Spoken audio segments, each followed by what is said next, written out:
Composers for centuries feared this curse known as the Ninth Symphony Curse. It was a fairly simple curse. It basically said when you write your Ninth Symphony, either while you're writing it or shortly after, you're going to die. No one's going to write a 10th. That was the curse. And a lot of composers proved it to be true.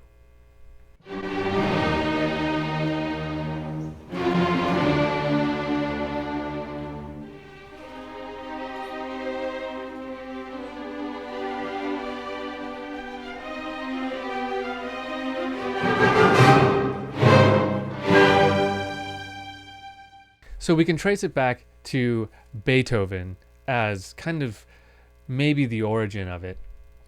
Beethoven wrote 9 symphonies. He was working on his 10th symphony when he died. His 10th symphony is unfinished. However, some scholars have finished it, and you can occasionally hear performances of Beethoven's 10th. But just know that when you do, it was finished by scholars, because Beethoven died while he was writing it. We go on to composer Anton Bruckner. Bruckner had a habit of tinkering with pieces after he wrote them. It was very annoying to everyone in the publishing world because he would write a piece and then he would want to edit it and edit it and edit it a lot.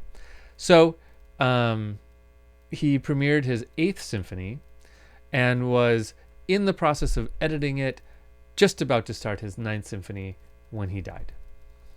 Another one, Dvorak, very interesting one.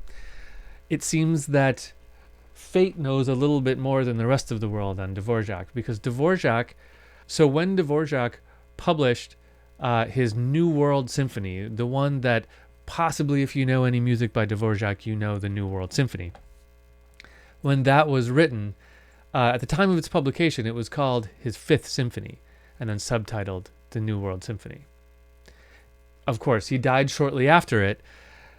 So that seems to, in a way, get around the curse, but not really. Because shortly after his death, people discovered 4 unpublished symphonies sitting in a drawer. So it was, in fact, his 9th symphony.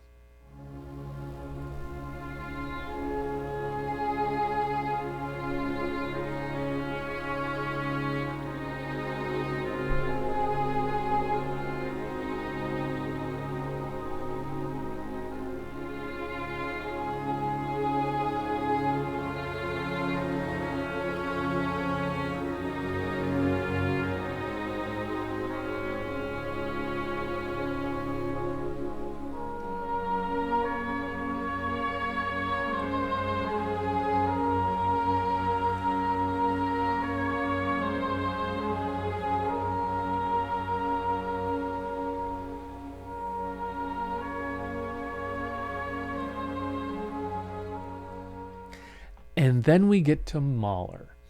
Gustav Mahler, he's probably the first one, as far as I know, that said publicly there is a curse around the 9th Symphony. People die when they write a 9th Symphony. However, Mahler was very prolific, and he had written 8 symphonies, and he's thinking to himself, hey, I don't want to die, but what am I going to do? I can't stop writing symphonies, because that's kind of what he did, and he was really quite good at it. If you listen to any Mahler symphonies, he was really good at it.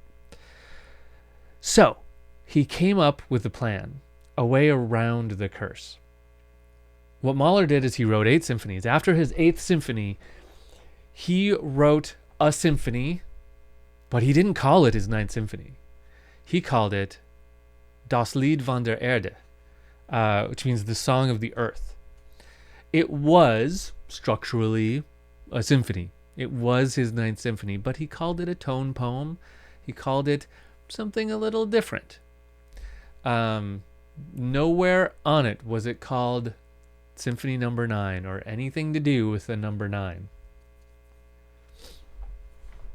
So he wrote that piece. He was quite happy with it. It went well.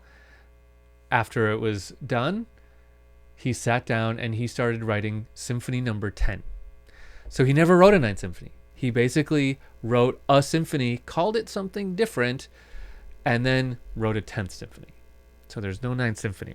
Although now people call Das Lied von der Erde a symphony number 9 of his. So that was his way of getting around the curse. However, as fate would have it, it didn't work. He never finished his 10th symphony. He, by all accounts, didn't get very far into it. He started working on it, died shortly after. Modern composers have talked about the Ninth Symphony Curse, and many have written pieces past the Ninth Symphony. There are some people who have written lots of symphonies, but it is still something that modern composers think about from time to time. If you're writing symphonies today, which a lot of people still do, it's something you think about.